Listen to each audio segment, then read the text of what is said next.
Good evening, Vegas, IE Vegas. This is the Sin City Sports Show, presented by IE Sports Radio, your direct feed for all that is sports. I'm your host, Cale Henderson. You guys can get at us on our Twitter forums, at SinCity_IESR, at Cale_Henderson, where we talk all things Vegas sports. Pretty decent lineup on the show tonight. Kind of upbeat. I don't know why. Maybe it's because the last two nights I've kind of been recruiting. What a cool feeling that is, by the way. Recruiting. And yes, they're incoming high schoolers, but why not? It's a blast. It's a ton of fun. I feel like it's my calling. I've been in sales since I was 18. I'm 33 now. So it comes natural, but having conversations, talking people into doing something that maybe they don't want to do. Just kidding, but seriously. A lot of fun the last couple nights. Open house. Listen, high school sports or just football in general, the season's never over. Season's never over unless you're the Raiders. And the season's been over for you for a while. Unless you're the Ravens. Yeah, the Raiders, season's been over for a while. Unless you're the Ravens, for some reason you forget how to run the football when you're the top-ranked running team in all of the NFL. But interesting situation. Championship Sundays, Conference Championship Sunday was pretty interesting.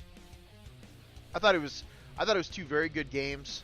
Obviously, the Ravens didn't play the way they should have, but it was a lot of fun. I am so sick and tired of the Chiefs winning.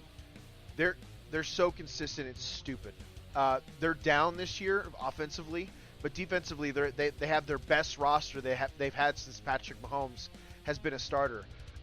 It's just so frustrating. And honestly, that was a very, very winnable game for Baltimore. They literally just had to stick to what their bread and butter was, because when they were running the ball, it was effective. They were causing problems.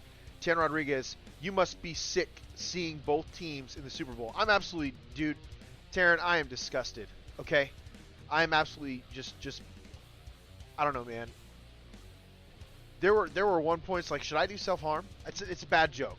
But listen, when the Niners across the bay, the old rival across the bay, and the Chiefs, long time, like 60-plus year rivalry, are the two representatives in the Super Bowl, and they're playing in your stadium, dude, like, it can't get worse. You have to pick the lesser of two evils.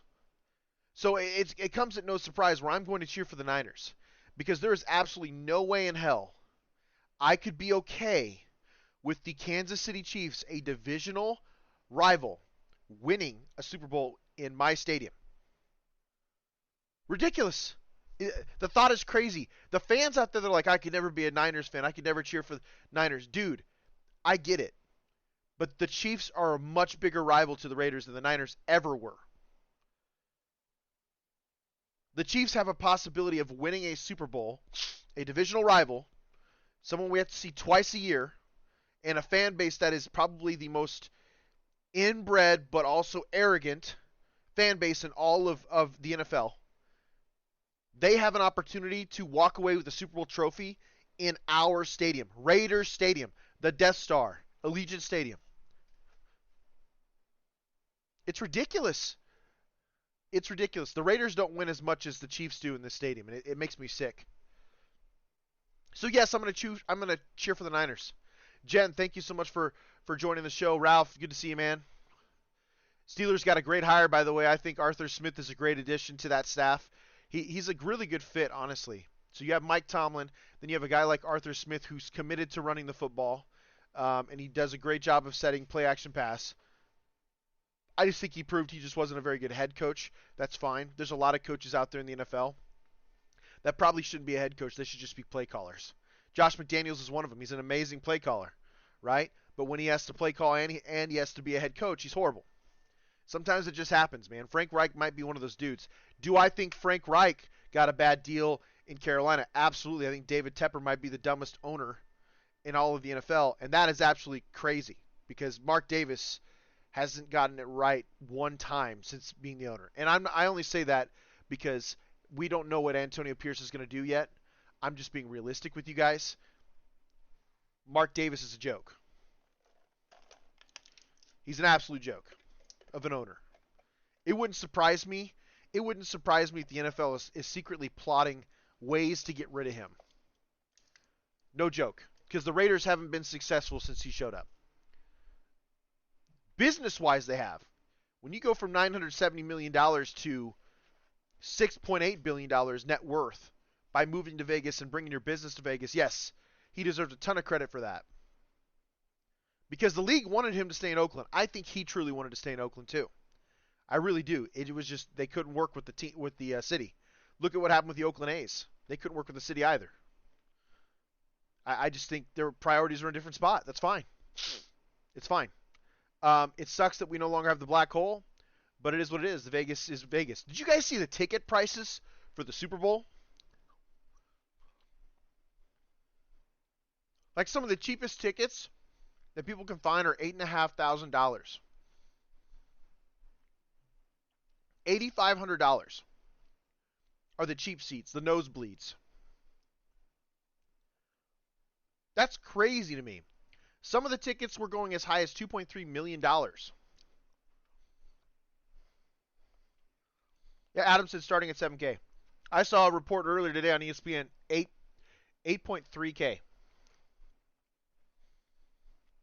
Absolutely despicable, man. Dude, first off, for $8,000, that owner of the team that is in the Super Bowl, one of the owners, better hook me up with his hot daughter for life. $8,500? $2.3 million? I better be a part of the team. I better have an opportunity to kiss the damn Super Bowl trophy. 100%. I want to Stanley Cup that thing, man. I'm taking it home and I'm sleeping with that damn trophy. No joke. Larry, what's up, brother? Welcome to the show. You bad man, you. Listen. Raiders. Yeah, love Larry, man. Larry, I'm so sorry I missed the meeting yesterday. I'm recruiting. As you know, man, football never ends. So that's my bad. And that was embarrassing in the chat. I'll give you a great show to make up for all of it. I promise. Taryn, man, you're active as usual. You must be 16 both teams in the Super Bowl. Absolutely. Yeah, the Ravens running the ball was dumb. Not running the ball was dumb. Gus Edwards had 3 rushes. Dude, Edwards and Hill, who are both very dynamic runners, they're like thunder and lightning. The fact that they only had 6 rushes total the entire game, you dropped Lamar Jackson, the best athlete on the field, back and let him throw the ball 82% of the offensive plays. That's just stupid. It's so dumb. I get it, man. You don't want to hurt your quarterback, but bro, protect him. You know? Hand the ball off. You had one of the biggest, most physical offensive lines. When the Ravens ran the ball, I think they averaged like over 4.5 yards to carry. I have no idea why they didn't keep doing that. It's not like the Chiefs were getting away from them. It was absolutely stupid. I think it was a couple coordinators that they just couldn't live up to the moment. And that's something John Harbaugh's going to have to figure out. Things were light years better for the Ravens this year, obviously. That's how they got to this point. That's how they made it to the AFC Championship game, and I think they'll be back. Realistically, the Lamar Jackson contract to me is not a bad contract. He's the most dynamic player in football. He'll probably be the MVP this year. You still are an amazing the Ravens are the absolute epitome of what I want the Raiders to be as far as drafting goes. Because those guys know how to use draft picks. They know how to draft the right players. I mean, dude, 2 of their top players who are second-year players, Tyler Lindenbaum, who is I think he was second-team All-Pro center, right, out of Iowa, and Hamilton out of Notre Dame, their safety, who was on Travis Kelce. And other than that one fade route, he kind of shut Travis down. Like, Travis didn't have that great of a game. Yes, he had 116, but when Hamilton was on him, he didn't do much. And it was a really good showing for a second-year guy. They got some studs, dude, in the first round 2 years ago. Like, the way the Ravens draft is just beyond me. I just don't know how other teams just can't emulate what the Ravens try to do on a consistent basis. They deserve their flowers. They're one of the best drafting teams in the NFL year in, year out. I swear to God, they have B pluses and letter A's in their grade every single year. And it's why they're really good, even with the big quarterback contract. The Chiefs are another team. 2 years ago, they had an amazing draft when they traded Tyreek Hill. Amazing draft. And look what's happened. Jen B said Hamilton isn't human. You're 100% correct. I think it's Kyle Hamilton, by the way. I don't know why I missed it up. He doesn't seem like a Kyle, whatever that Karen joke is. Kyle Hamilton is a beast. And that is the relevance with all this is that's how I want the Raiders to draft. Go get studs, man. Don't worry about, succumbing to the pressure of whatever the fan base wants and ownership wants. Just go get them badass dudes, man. That's what the Ravens do all the time. They get linebackers, they get corners, they get centers, they get safeties in the first round. They do not give a flying F about quarterbacks, receivers. They go after playmakers on the offense and defensive line, offense and defensive fronts. That is their bread and butter, and that's why they're in the AFC Championship. That's why they're competitive every year. Everyone's like, what about last year? Dude, Lamar was injured more than half the season. You can't count that. It is what it is. They had a really young offensive line in front of Lamar last year. This year you saw a second-year offensive line, which has a really good mix of veterans and really young players, just come out of their shell and start beating the dog crap out of everybody. I want everybody to understand something. The Ravens blundered so bad. They beat the Niners by 3 scores in their meeting earlier in the season. Dominated the Niners. But they couldn't take care of a Chiefs team that lost to the Raiders at home. Lost to the Raiders at Arrowhead. A bad Raiders team. I shouldn't say bad. A not-so-good Raiders team. So, Bills, Ravens, I hate you guys. You suck because you couldn't beat a team that the Raiders beat. That's how bad this situation is. And now there's a possibility I have to watch the Chiefs win a Super Bowl in my team stadium. It sucks. It sucks. Adam Karnick said, considering the host city, the halftime show had better be fire. No joke. You think we see like an Elvis, appearance? Maybe a fake Elvis dude just run up on the field? That'd be hilarious. Terrence said, I didn't have the Chiefs repeating, but if they do, I'm going to cry. Yes, I feel you, dude. And especially because, let's be honest, the Chiefs are down this year. It doesn't sound like it. It doesn't seem like it. They got Patrick Mahomes. Listen, Patrick Mahomes is going to probably go down as one of the greatest we've ever seen, period. It makes me sick how successful he's been. But he's also been in an almost near-perfect situation. When he showed up on his rookie contract and he finally started, he had a good team. He had excellent weapons, right? He's got a Hall of Fame head coach and play caller. Like, everything has kind of been at Pat. And I'm not saying he doesn't earn it because he's an unbelievable athlete. But let's not act like his situation wasn't near perfect. And that's just kind of how this stuff works, man. The Tom Brady situation is the exact same. Brock Purdy, if he wins the Super Bowl, you guys cannot listen. I think Brock Purdy is a game manager, but he's like a tier 2 quarterback. He's an elite game manager because he fits so well in this system, right? But we can't act like Brock Purdy hasn't had a really good situation handed to him.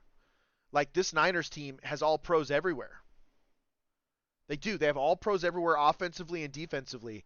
And all Brock Purdy has to do is not make mistakes. And he usually does a really good job at it, as you guys can see. And the dude, what a great game. What a comeback, man. So, and I thought the Lions were going to win. The way the Lions were playing, I don't know why they took their foot off the gas. I don't care about Dan Campbell's fourth and down attempts. I don't care about that stuff. I feel like there's some stuff to be said about how they got into that situation. I just don't think they should have abandoned the run. Jahmyr Gibbs was absolutely killing it. Like, more screens, pitches, maybe getting him on the outside and forcing a linebacker to cover him. I'm not sure. I just don't like the play calling. I didn't agree with it. I thought Jared Goff played pretty well, especially in the first half. In the second half, he was running for his life. Bosa and them boys came to life. Dude, this Super Bowl is going to be really good. And I think it's going to be more competitive than 4 years ago when the Chiefs and the Niners played. But this is my thought process. And I'm not just saying this because I don't want the Chiefs to win. I'm not just saying this. I'm being real with you. These teams have eerily similar makeups as that Chiefs-Bucks team, right? Tom Brady's Tom Brady. He's the GOAT. We get it. But let's not act like he was in his prime. Like, the stuff that Brock Purdy's doing, Tom was doing his second to last year in Tampa Bay with a really good roster that loved to run the football and play great defense. The Chiefs are going to be in a lot of trouble if the Niners establish the run. If the Niners establish the run and they don't let the Chiefs go up early in the first half like they did with the Lions, this could be a long game for the Chiefs. Like, it could be a 2-score win for the Niners because they're that good. And I'm here for it, man. We need it to happen because there's no way in hell. There's absolutely no way in hell I could stomach watching Patrick Mahomes hoist a Lombardi, watching Travis Kelce hoist a Lombardi, although I like Travis Kelce more now than I ever did. I used to think he was a diva punk bitch, but ever since him and his brother came out with New Heights, I'm a big fan of the Kelces. I think they're all made up right. Sick of seeing Taylor Swift, so I'd love to see her cry while the Niners hoist a trophy. Yeah, a lot of animosity. Sorry. I love to bring the heat. It is what it is. We're real with it. That's how we are here, man. Everything's truth. We're all about the truth here. Love that Larry B stepped in, man. Raiders.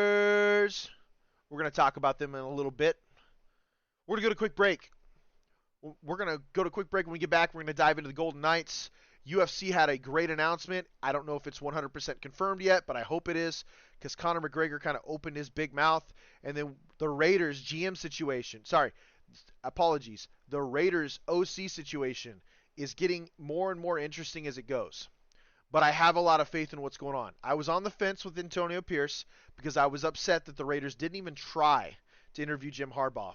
But the more I read into all this, the better I feel. When we get back here on the Sin City Sports Show, presented by IE Sports Radio, your direct feed for all that is sports.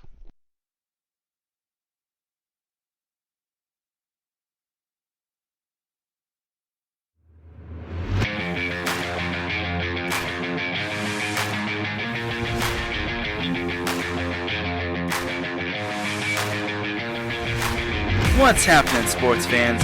Are you a fan of Southern California sports? Are you looking for a show hotter than a hot summer day in California? Then look no further than the SoCal Supreme Sports Show, where I talk about all things Southern California sports.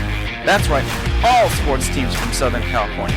From the hard-hitting tackles of the NFL, to the killer crossovers and big three-pointers of the NBA and WNBA, to the grand slams of the MLB, to the bone-chilling goals of the NHL, and to the booming kicks of the MLS.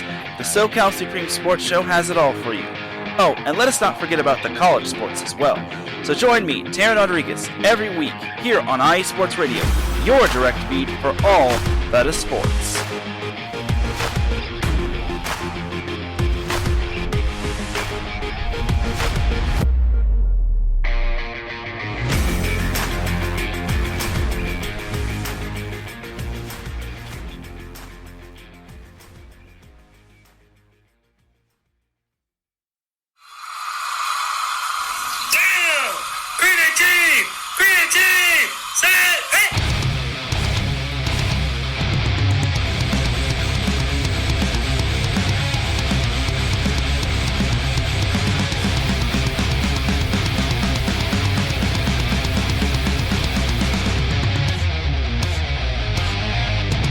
What's going on, football fans? This is me, your boy Larry B, inviting you to join myself, Colin Reynolds, Mike Pat, and John Felipe for one of the most electrifying football shows you have ever heard. 3 and Out, right here at IE Sports Radio. Recap of the week before, a preview of what's to come, and of course, 3 hardcore head-to-head prime-time face-offs each week. You don't want to miss it.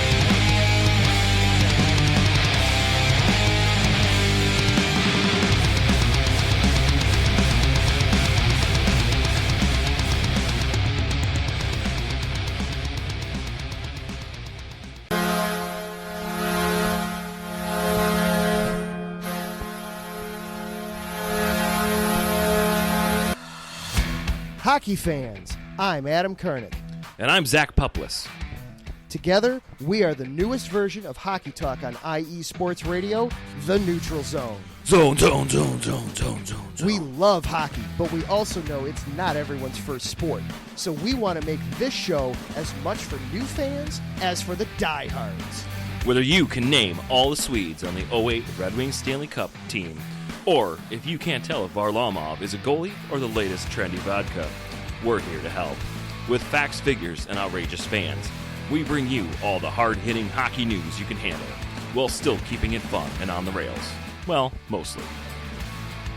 So tune in every week as we go around the hockey world, from college to Canada, the minors and the majors, and everywhere in between. So bring your cellies, And your one-timers, you wicked wristas. and be sure to protect your five-hole. Catch the Neutral Zone every week on IE Sports Radio, your direct feed for all that is sports. We promise not to pick on the Arizona Coyotes every episode.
Welcome back to the second half of the Sin City Sports Show, presented by IE Sports Radio, your direct feed for all that is sports. I'm your host, Cale Henderson. You guys can get at us on our Twitter forums, at SinCity_IESR, at Cale_Henderson, where we talk all things IE Vegas. Oh yeah. Home of the Raiders, home of the the now Las Vegas A's, for that matter. Home of the UFC headquarters. Oh yeah. You guys know how we do it, man. Vegas is popping. If you guys haven't had a chance, you guys got to understand something. Vegas is the fastest growing sports market in America, and you can't tell me otherwise. You just can't. By the way, if you miss an episode, don't fret. Don't lose all of your money. Don't roll all your dice at the casino. I was reaching on that one. Went a little T-Rex arm on that. But listen, you don't have to worry, because you can like, follow, subscribe to our YouTube page, Sin City Sports, IE Sports Radio. You can do it on our website, iesportsradio.com, tracking all the shows, including the Sin City Sports Show. Spotify, Spreaker, Apple Pods, Google Pods. I'm telling you, we're everywhere, man. So if you guys miss the show, don't worry. We are there. We're uploaded. We're ready to go. Like, follow, help the algorithms. Also, help out my teammates. Speaking of teammates, I got great teammates in the chat as always. You got people like Jen B, Show the Land, covers Cleveland sports, Ohio sports in general. Ralph Yinzer Report, Pittsburgh guy, baby. Pittsburgh guy. Taryn Rodriguez has 2 shows because he's a beast, right? You got Set Point. That's IE Sports Radio official volleyball channel, right? That's his official volleyball podcast. And then on top of that, the SoCal Supreme Sports Show, where he covers everything in the Southern California area. He's a big Chargers guy, but he also covers the LA Rams from time to time, especially when they're relevant. He does a great job covering all of the college sports, and on 3 and Out with Larry B. 3 and Out, you got the college edition, you got 3 and Out regular. Taryn is also involved there, so he's involved everywhere. He's one of the admins, so love Taryn. Thank you so much. Adam Karnick, the man, the myth, the legend himself. He's got 2 shows, The Neutral Zone, which I used to host. The Neutral Zone I used to host. Him and Zach do an amazing job at The Neutral Zone. And then he's got Chi-Town Weekly, where he talks about Chicago. I can't believe that's still a city. I can't believe it hasn't imploded or blown itself up. But I digress. Of course, Ralph says, thanks for the shout-out, my man. That's what teammates do, brother. If you're going to listen to my show, I'm going to shout you out. I'm going to take a few minutes to shout out the people that are in the show. Larry B., the man, the myth, the legend. He's the show runner. He's the runner of all of IE Sports Radio. He's got too many shows, if we're being honest. But he got 3 and Out, 3 and Out College Edition, The Defining Moment, The Couples. I actually like him and Cecilia do a great job. And they're so kind, patient, understanding with each other on that podcast. It's really interesting to listen to them. I strive for that type of relationship with my significant other. I promise you, there are times where I'm just too obnoxious, ornery, and she probably just wants to put a pillow over my head and sit on it in the middle of the night. That's just the way it is. That's true love, though. I'm convinced of it. It's true love. Even if it's toxic, it's true love. You guys, speaking of our platform, IE Sports Radio. For the last 9 years, IE Sports Radio has brought you amazing content ranging from interviewing legendary athletes, coaches, other authorized media personnel to building tailor-made shows dedicated to all major sports cities around the country. Make sure to follow us at IE Sports Radio on Twitter, Instagram, Facebook, and TikTok to keep up with the latest in sports and our shows. Also, check out our website, iesportsradio.com, for sports news, the IE Sports Radio blog, our Hall of Fame, Fans of the Month, pages dedicated to each podcast on the network, our IE Sports Radio community forum, and stop by the store. Check out the latest merch. Thank you for making IE Sports Radio your direct feed for all that is sports. Yes, the couple's perspective is awesome, Jen. I agree. Your Cleveland show is awesome, too. I'm really excited about your Browns, by the way. I think they have a really bright future, and I think you guys have one of the best coaches in the NFL. And Kevin Stefanski, to me, had 4 different starting quarterbacks this year, did a fantastic job. Like, Kevin Stefanski's the man. I hope that the GM there kind of gets out of the way a little bit and really starts to build a team. The Deshaun Watson thing doesn't look good so far, but hopefully he can get healthy. His second year in the offense should help a ton. He's going to start. Like, there's no way around it. They got too much money invested in Deshaun Watson not to start him.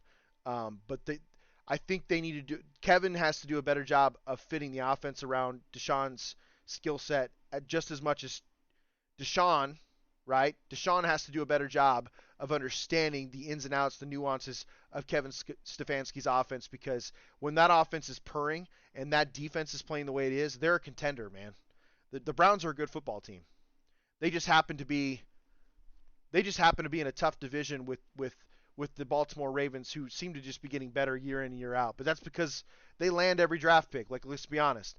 The Baltimore Ravens land draft picks on a yearly basis. Half of their draft picks are contributors on a yearly basis. That is what I hope the Raiders strive to do, and that's what I hope the Browns strive to do, because it'd be cool to see them succeed again. Jen B said, agreed, they both need to adjust and compromise. 100%. I think Deshaun's still in the whole, massage parlor mindset. Hey, everything's catered to me. That was a bad dig, but it is what it is. And I think Kevin Stefanski understands that it's his team, and he's got to be a bit more patient with the Deshaun, who's a franchise quarterback. That might not be Kevin Stefanski's thing. He might be a coach that's like, hey, everybody do your job. Nobody's bigger than the Browns, right? Nobody's bigger than the mission. And that's the way a coach should be.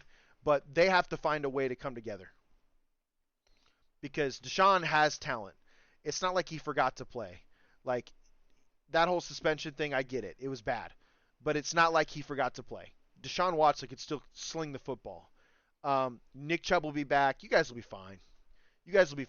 I just hope that Deshaun can stay healthy and they can continue to do what's necessary to win football games, especially in a tough division like you guys are in. Thank you for participating. The AFC as a whole is looking more and more stacked by the year. Absolutely. 100%. Taryn, the hiring of Jim Harbaugh absolutely deflated me over the weekend. I knew it was going to happen. I've said it for about a month and a half. Like, it was Chargers or Raiders. Like, I said this numerous times, and you agreed. I think at one point you may have questioned me, but at the same time you're like, yeah, I could totally see it happening. Jim Harbaugh to me just felt like it was the Chargers or the Raiders. And I kept saying, man, as much as I want him to be the Raiders coach, if you're a head coach out there, you're a big name head coach, and if there was a team that you really wanted to be interested in you right now, it's the Chargers. And I don't say that because I like the Chargers. They're a rival. But Justin Herbert's a stud. The hardest thing to figure out in the NFL right now is the franchise quarterback. They're dime a dozen. Herbert is arguably a top 5 talented quarterback in this league. Actually, when it comes to talent, I would say he's definitely top 5. Right now in the rankings, he's probably top 6, top 7, because you got guys like Patrick Mahomes. You got guys like Lamar Jackson, Jalen Hurts. Even though Jalen Hurts had an iffy year, even if you remove him, you still have Joe Burrow. You still have All of a sudden, C.J. Stroud emerged, by the way. I'd put him in the top 10 after this first year. You get what I'm saying. Like, there's so many talented quarterbacks, and a lot of them are in the AFC. I just, in my personal opinion, if you're a head coach, you go where the franchise quarterback is, and Justin Herbert's that guy. And we've seen what Jim Harbaugh can do, right? We've seen what he can do. And it just spells horrible things for the AFC West.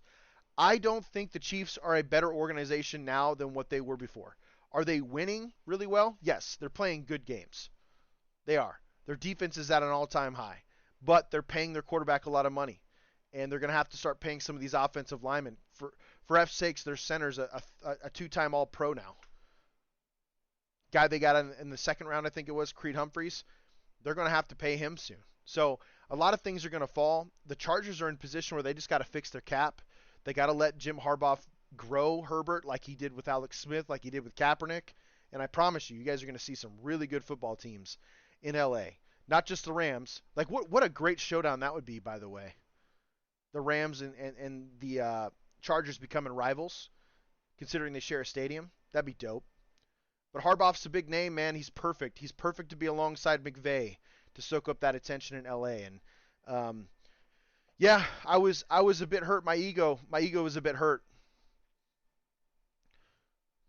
But we'll touch on the Raiders a bit more here in a second. Going to the Vegas Golden Knights. Vegas Golden Knights, 29-15-6. They've played 50 games. They have 64 points total. They're currently sitting second in the Pacific Division. Okay. So this is what I've been telling you guys for a while. I'm okay if the Knights hover around here. Because what they tend to do on a yearly basis is those last 20 or so games of the season, they go on a run. They go on a run. And it's almost untouchable. This year, I'm going to say, the Canucks are unbelievably good. Very good. They have 71 points already. Like, they have a 7-point lead. So 3.5 games over the Golden Knights. And the Golden Knights have, I think, 2.5 games over the Edmonton Oilers in third place. What I find funny is how much heat can the Kings put on the Oilers? Because the Kings and the Kraken are at 52 and 54. The Oilers are at 59.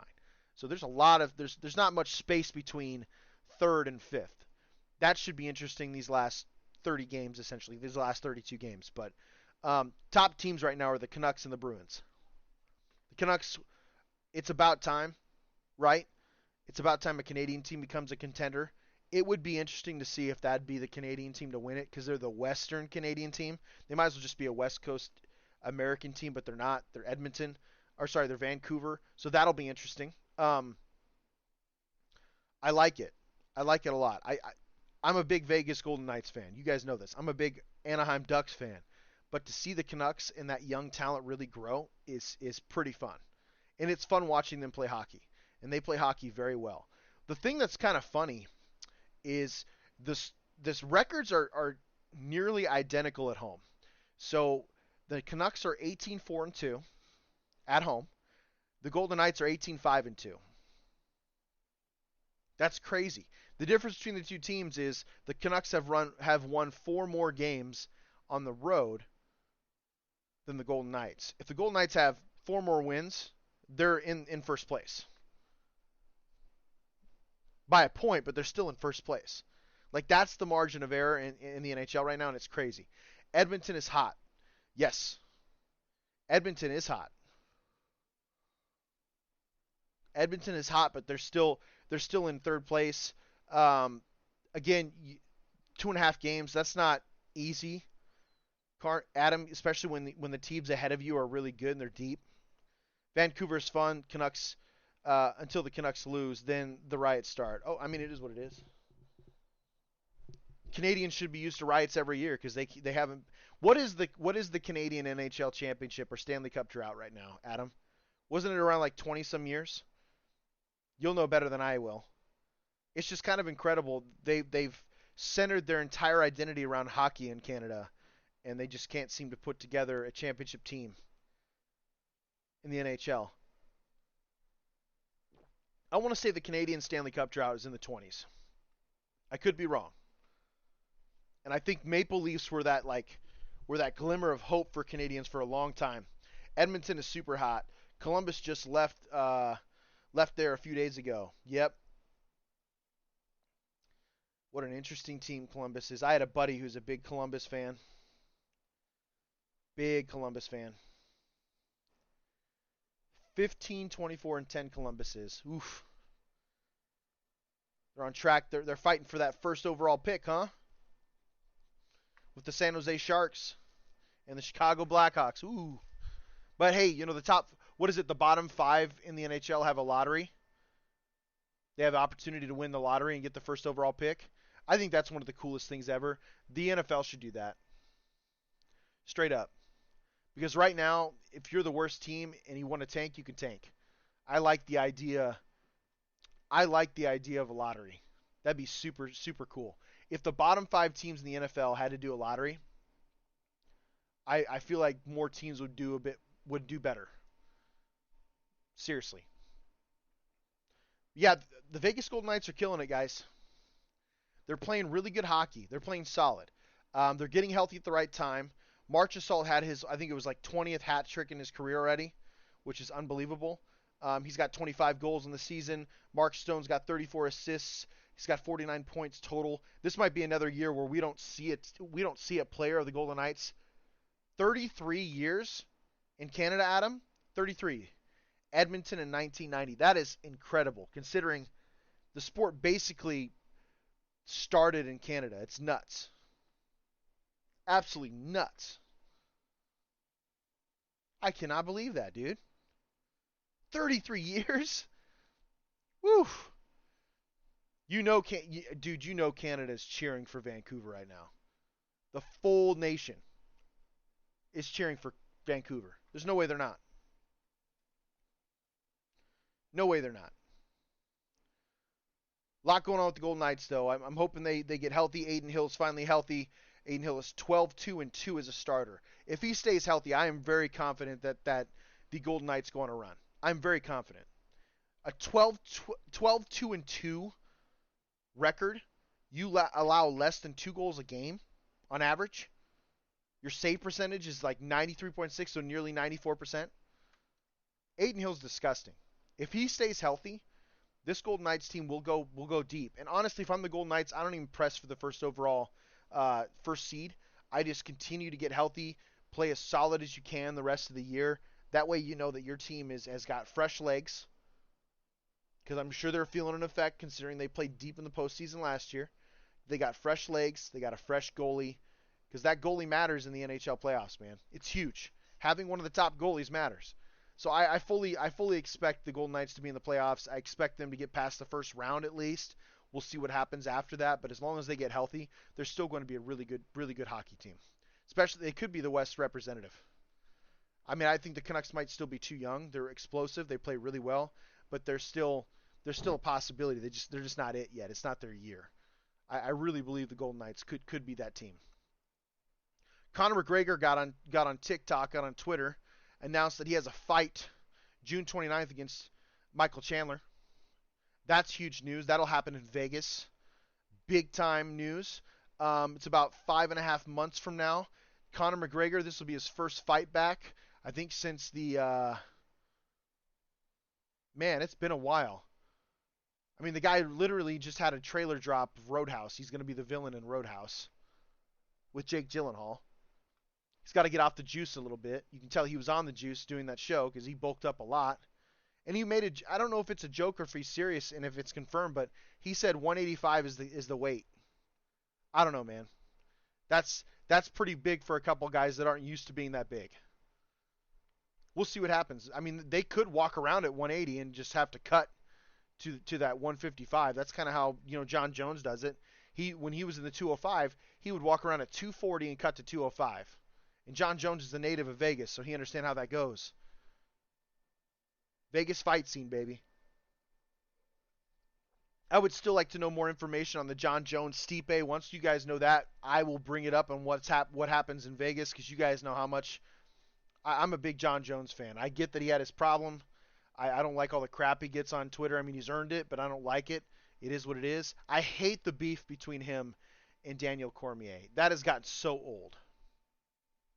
I was reading some tweets the other day. It was something about, Cormier jabbed at him saying, hey, just make sure you're passing tests, and something about, John Jones saying, imagine getting the crap kicked out of you 2 times and losing your title to the same guy, and all you can fall on is a higher testosterone level. Like, that's crazy.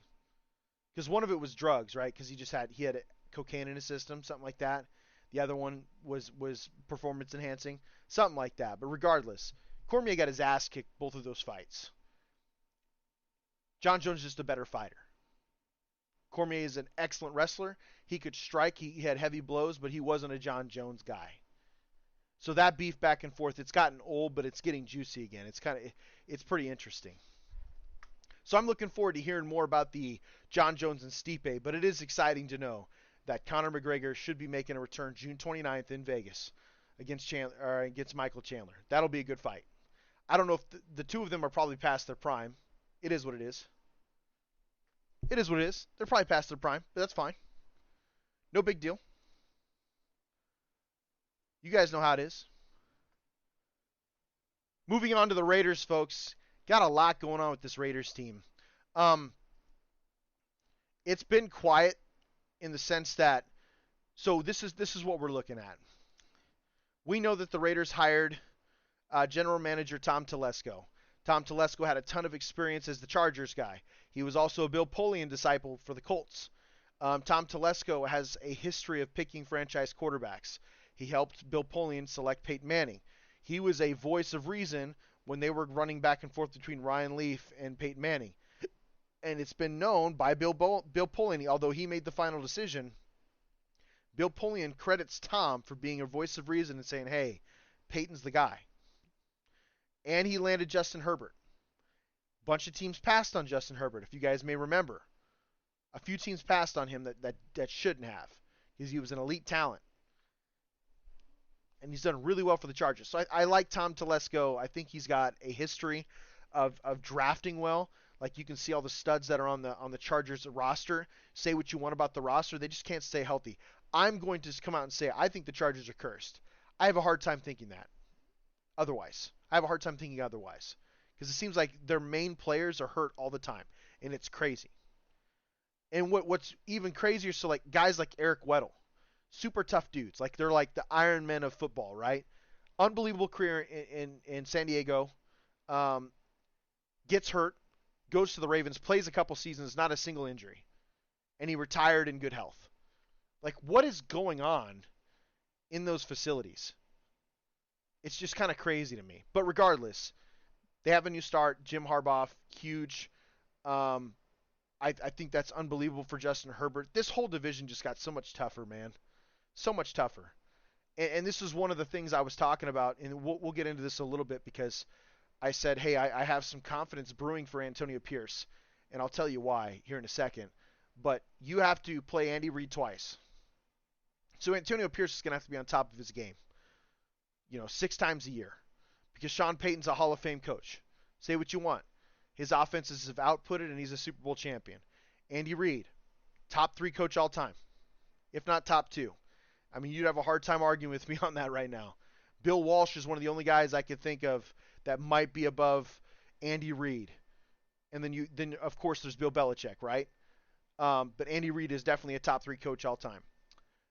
So the Chiefs, still got to play him. And as long as Andy Reid still wants to coach, that's a weird situation, man. You don't know. I'm honestly praying he retires, because if he gets another Super Bowl, why? Why worry about it? But he's been a legend. And then now you have Jim Harbaugh, who no matter where he goes, he wins. No matter where he goes, he wins. And that's frustrating. But here's why I'm okay with the Antonio Pierce hiring. I've said this from the beginning. I wanted a big name like Jim Harbaugh. But I also knew that if Jim Harbaugh wasn't the guy, Antonio Pierce has the locker room right now. And when you listen to reports, whether it's Pro Football Focus, whether it's PFT, whether it's ESPN, Adam Schefter, Albert Breer, you have guys like, I don't know why all of a sudden I'm blanking, but NFL Networks, but Ian Rappaport, they're all saying that Antonio Pierce is well respected around the league and players want to play for him. That is great news. That's one of my biggest concerns. Can we get guys to Vegas? And can we do it on a deal because they want to play for our culture? That's huge. And everything is essentially on a deal because Vegas has no state income tax. So a lot of players want to be there. And it's the big thing. We have top facilities, like top 3 facilities in all of NFL. So a lot of things are brewing that are in a good spot for Antonio Pierce. He's got people who care about him in the league that want to be a part of the Raiders culture. I think the biggest thing for me and what makes me feel really comfortable about the AP hire is he's not going to be doing it alone. And this is one thing I really respect about AP. It isn't just his outlook. It isn't just how fiery he is. It isn't just he's about the fundamentals of football. It isn't because the Raiders probably had the least amount of penalties the last half of the season, which is incredible because the Raiders have led the league in penalties for 20 years straight, essentially. It's because the guy is not afraid to say, I can't do this alone. I'm young. I'm inexperienced. So what does he do?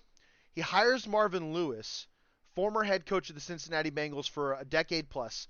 They went to the playoffs numerous times, had winning teams consistently. Hires Marvin Lewis as an offensive staff member. Remember, Marvin Lewis was a legendary defensive coach. Legendary defensive coach. He was the defensive coordinator when the Ravens had that 2000 Super Bowl, when they were considered the best defense ever. Right? He was the defensive coordinator for that team. He's been hired on as an offensive guru or an offensive analyst. But on top of that, he's got a ton of head coaching experience, and he's going to be able to help Antonio Pierce guide through this situation, guide through this transition from interim head coach to full-time head coach. On top of that, another guy who's a Hall of Famer, Tom Coughlin, is another analyst. He's another advisor for Antonio Pierce. As you guys know, Antonio Pierce played for Tom Coughlin, won a Super Bowl under Tom Coughlin. Tom Coughlin's a 2-time Super Bowl champ, and he's a winning coach. And the one thing he's really known for is very physical, great running football teams who play solid, who play amazing defense, rush the passer, and they're disciplined, man. Tom Coughlin was a player's guy, but he was also a dude that said, if you're going to be 5 minutes late or if you're going to be on time to a meeting, I'm going to fine you. If you're going to be late, I'm really going to fine you. If you're not early, you're not on time. That's the type of person Tom Coughlin is. And I'm sure that rubbed off on AP, although AP is more of a player's coach and he's more of a fit for today's players. I totally think that AP's got a great situation ahead of him, and he's done a great job of surrounding himself with experience. Because having Tom Coughlin and Marvin Lewis in your ear, two very, very well-respected head coaches or former head coaches in this league, are going to help Antonio Pierce mature a ton. And it's big because we need that for this upcoming couple years. This is the way I look at it. AP has to have a winning season, both years. And I truly believe he's got to have playoff appearances. Otherwise, Mark Davis is going to think otherwise, right? Like we just can't have losing seasons. And they do have a talented roster. They do have a couple All-Pros on the team. So they really just need to fill out the roster. Adam chimes in and says, is Luke Getsy getting serious consideration? I don't know, man. Where there's smoke, there's fire. But to be realistic with you, I've heard more about Adam Gase, which I wouldn't be completely upset with. Frank Reich. Sounds like Frank Reich is a serious consideration. I was listening to Mitchell Rentz on the Raiders Report. He does a really good job. He's pretty close to the team. Hondo Carpenter. You got guys like Vic Tafer, Bill Williamson. They're all saying that the Raiders have interviewed. They're like the Saints. They've interviewed a ton of OCs. But the big thing is, like the Cliff Kingsburys of the world. I just don't see it happening because it's not a fit for what AP comes from, which is run the football first, set up play action, play great defense. That is AP in a nutshell. That is what you saw from the Raiders in a nutshell. Aiden O'Connell, which is getting a ton of crap, and everybody's saying, oh, the Raiders need to trade for a quarterback. Yes, they can try. They should try to upgrade. That's something they just didn't do with Derek Carr for years. Don't make the same mistake again. If you can upgrade, do it. If not, people need to understand the last 4 games of the season, Aiden O'Connell threw for, I think it was like 1,500 yards. It was close to 1,500 yards. 1,400 yards, 8 touchdowns, 1 interception. The last 4 games. 3 of those last 4 games were against division rivals, and they beat all 3 of them. I mean, dude, I get it. Aiden O'Connell isn't the guy you want to come in as a starter. day one next year, this upcoming season. But let's be honest. Imagine the Raiders don't miss on draft picks and build around the kid. Are you telling me Brock Purdy's that much better than Aiden O'Connell from what we've seen? Because Aiden can spin it, man. And he was making really good decisions. He's got moxie. I'm not saying he's better than Brock. I'm just saying, is he that much different? He's taller. He's got a better arm. I don't know, man. I'm not saying he's the starter. I'm just being real with you guys. If the Raiders had to go with Aiden O'Connell, I wouldn't be upset with it. Build the team around him. Going with a 4th-round rookie quarterback contract as your main focus when you have guys like Jimmy Garoppolo you can cut and save $28 million in cap space, essentially. Hunter Renfrow, I don't see him back, man. He's probably a goner. And that's not really his fault. I think Josh McDaniels just didn't use him the way that he should have. But that's $13 million. The Raiders could go quickly from being a team that is $38 million available cap space to close to $70+ million, as well as a ton of draft picks. So if this is the year to trade up, this is the year, right? Do it. But if you don't know that you can do that, man, Aiden O'Connell played really well down the stretch. And it's because he had an excellent run game and the defense was playing really well. And the team really likes Aiden.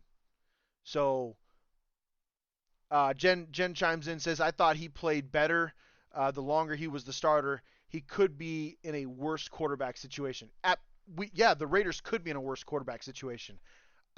Aiden developed. Here's the other thing. He's already done interviews outside of the Raiders organization. They've asked him about, AP staying on. You could tell he has a loyalty to AP because AP picked him over Jimmy Garoppolo. Like, Jimmy Garoppolo was healthy, and he said, no, we're going to go with Antonio. We're going to go with Aiden O'Connell because he gives us the best chance to win. So AP is in Aiden O'Connell's corner. I'm sure AP would love to have Jaden Daniels because they have a connection. AP was somebody that recruited Jaden Daniels to Arizona State originally, so I'm sure that is a thing. But if they cannot muster up that trade, my recommendation to the Raiders is don't mess around, trade back, get some extra draft picks, go after a quarterback late in the first or early in the second if you can, and just build around Aiden O'Connell. Bring in a quarterback for competition. You never know, that second-round pick could be Michael Penix Jr. because of the health concerns. It could be Bo Nix because there are a lot of other needs in the NFL, and realistically, you can't tell me for sure that Bo Nix and Michael Penix are in the top 5 quarterbacks right now with all the doubt that's there. And realistically, Bo Nix he has better grades as a quarterback. He really does. He has better grades, especially against pressure. Michael Penix significantly worse against pressure. But it sounds like Penix is really, really showing up at the Senior Bowl. So we'll see what happens. All I'm saying is, if the Raiders can't get something done, I don't think Aiden O'Connell's a bad choice. You just have to build around the kid. Look at what San Francisco did with Brock Purdy. They understand he's a game manager, elite game manager. He's a dude. Don't get me wrong, but he's not a top 5 NFL quarterback, right? He's got a 7th-round contract, and the San Francisco 49ers know they can build around him. Aiden could be the same thing. We just have to make the right decisions. That's the big thing. The Raiders just have to make the right decisions. If they decide to trade up, they get Jaden Daniels or Drake May or whatever, I'd be thrilled. I'd be thrilled because you have a ton of cap space. You can afford to do it.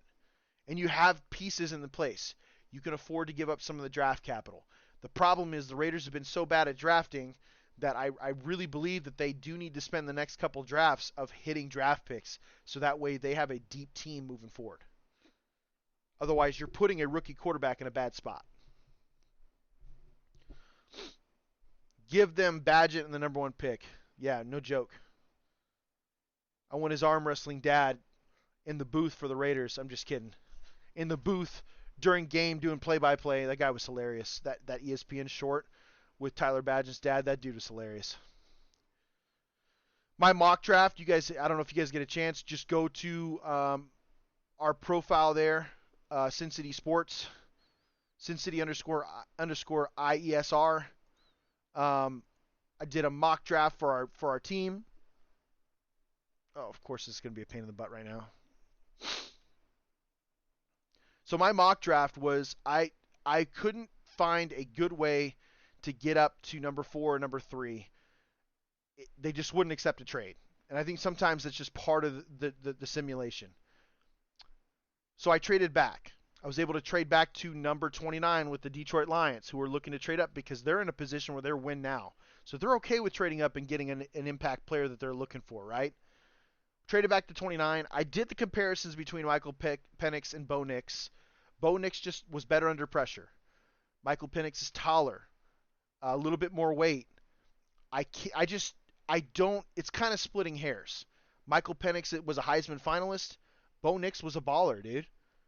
And he's a 6-year guy. He's somebody you can bring in and compete with Aiden O'Connell. So I selected him at 29. But the big thing for me was Michael Penix Jr., his against pressure, according to PFF, his pressure grade was in the 70s. Bo Nix was in the 90s against pressure. That's significant. Significant difference against pressure. And in the NFL, that's huge. And if you're on a team that runs the football primarily and puts their quarterback in a position to succeed with play action and getting guys open by using the run, I think that helps Bo Nix and Michael Penix. So either way, I'd be good with either one of those picks. I just happened to go with Bo Nix in this one. I got an A+ because I was able to trade back. Round 2, I picked up Quinyon Mitchell out of Toledo. Right now, he's being graded as like basically the best corner in this draft at this point. He's the fastest riser. He's probably going in the first round. I doubt he's going to be available in the second round. I had a gentleman, talk to me, Darkside OB. He said your top 2 guys will probably go top 20 in his opinion. I totally agree. Sometimes people comment on my stuff and I'm like, dude, this is a simulator. Like I'm not saying this is real life or I'm expecting this to be real life. It's a simulator. But Mitchell, I got him at 44. He was an A. This was the Raiders' original pick. 61 was one of the picks I got from the Lions. Again, I don't think that would be the case if the Raiders were to trade back from 13 to 29. I think the Raiders would get quite a few more picks or at least a player involved with that. But the Raiders were able to get 2 second-round picks and a third-round pick.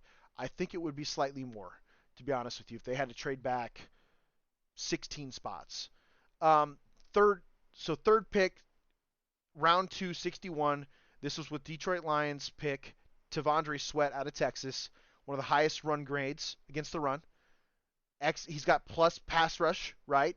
He can rush the passer. He's big. He's super strong. He'll plug the middle, something the Raiders have been looking for a long time. It looks like they have 2 pass rushers in Max Crosby and Malcolm Kuntz.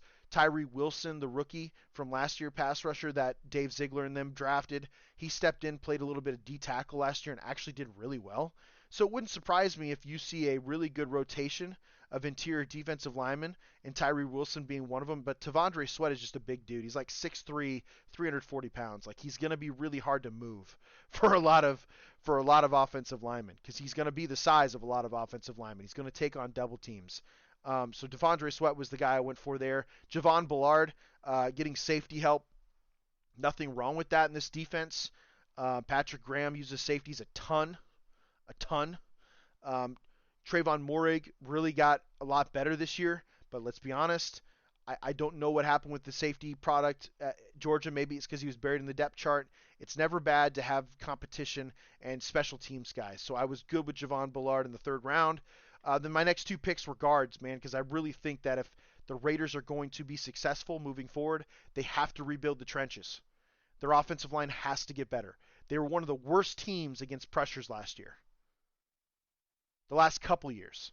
They're great at running the football and creating lanes, but they allow pressures more than 40% of their snaps, and that's ridiculous. So the next 2 picks are Cooper Beebe out of Kansas State, big 6'4", 340-pound dude. Zach Zinter, the injured guard. I think he was a senior for the Michigan Wolverines. He tore his ACL in the Ohio State game, but an absolute stud. Like 6'6", 330 pounds. The dude is massive, and he pushes people around. I just thought if you can get 2 interior guards in the middle and maybe somehow move Dylan Parham inside, because I don't know if Andre James should come back, or maybe it's an open competition, and then Zach Zinter might need a season to heal up his injury. You never know. Big dudes tend to take a little bit longer sometimes. So maybe you have someone like Cooper Beebe step in, Dylan Parham at guard. You have Andre James on a really cheap deal, like $1.4 million or whatever cap hit for this season. And then your tackles are Colton Miller, obviously, because he's considered a top 10 left tackle in this league. And then at right tackle is the biggest puzzling part, right? Jermaine Illuminor actually played really well. He had a pretty good grade. But I think it's time Thayer Mumford really gets some looks, and they really start to looking at to commit to him. That's the other thing the Raiders have to figure out is the offensive line coach. It's crazy. Tommy Eichenberg, linebacker out of Ohio State. He's about 6'2", 240. Horrible in coverage. His grades are bad in coverage, but he's an excellent run stopper. He would help that front seven. And he would add an athletic presence to it because Divine Diablo is doing a hell of a job. Robert Spillane's doing a hell of a job. We might not have to see Tommy do a ton of stuff right away. He can develop behind those guys. Taj Brooks, running back out of Texas Tech. He's about 5'11", 230 pounds. His elusive rating was one of the highest in this draft at like 127. The draft average was around 90. So this tells you this guy is elite when it comes to being elusive and breaking tackles. Those are the types of guys I'm looking for. Not to mention Taj Brooks being a Texas Tech product. Taj Brooks is used to catching the football because Texas Tech runs the air raid. So Taj doesn't just run downhill. He's not just good in the zone game. He can catch the ball. And one of the things I'm theorizing is going to happen, I don't know if the Raiders are going to be willing to pay Josh Jacobs, because Josh Jacobs is probably going to be looking for $13 million a year, especially if you're looking to trade up and get a totally different quarterback at a much higher cap rate. I just don't see it, man. You have a guy like Zamir White who you can lean on, as you could see at the end of the season when Josh Jacobs was dealing with a bone bruise. Add a guy like Taj Brooks as a backup, maybe sign a veteran in free agency for around $4 million a year, something like that, and I think you have a really good backfield. Anthony Belton out of North Carolina State, he was one of those guys where it's just kind of tackle depth. He's like 6'6", 318 pounds. He graded pretty well in pass blocking, but big in the run blocking. He could be a guy that could step in and play right tackle if you need it, but I'm really hoping that Thayer Mumford just takes control of that spot, man. I would love to see it. He's got a ton of talent. He was a first-round grade a few years ago for Ohio State, came back to school. They bumped him into guard, and it hurt his draft stock because he didn't get drafted until the 7th round for the Raiders. But he's got a ton of talent, ton of potential. So I'd like to see him step in and take that spot or compete with Jermaine Illuminor. Adding somebody like Anthony Belton just means more depth, right? If something happens, you have more depth, and that's what you got to prepare for. Overall, I got an A+ on this grade according to PFF Mock. I love turning up the difficulty settings, and they still gave me an A, so we'll take it, man.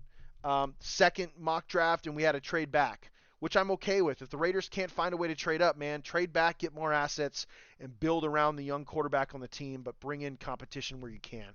That's where the Raiders need to change. It needs to be competitive. We need to play physical. We need to continue to play fundamental, because that is what I think helped the Raiders win games. They were the least penalized team in the league the last 9 games of the season. Coincidentally, those were the 9 games Antonio Pierce was the interim head coach. And in those 9 games, they had the best defense in the league. So there's a lot of bright spots. Antonio just needs to continue to learn from Tom Coughlin, Marvin Lewis, continue to build this staff, so that way we can get a better idea of what's going to happen with the roster. And I hope Tom Telesco swings for the fences, but more importantly, I just hope he lands a bunch of really quality players. This is the Sin City Sports Show presented by IE Sports Radio, your direct feed for all that is sports. I'm your host, Cale Henderson. You guys can catch us on our Twitter forums at SinCity_IESR, at Cale_Henderson, where we talk all things Vegas sports. If you guys miss a show, don't worry about that. You can go to our website, IESportsRadio.com. Look at our page, the Sin City Sports Show page. You guys can listen to shows there. You can listen to it on our YouTube page. You guys can go to Spreaker. You guys can go to Spotify, Apple Pods, Google Pods. We're on all of those platforms. We're everywhere. So just like, follow, share, help us with the algorithms. And as always, Raider Nation, you guys know how it is. We'll see you next Tuesday, 7 p.m. Pacific Standard Time. Love, peace, and air grease, folks.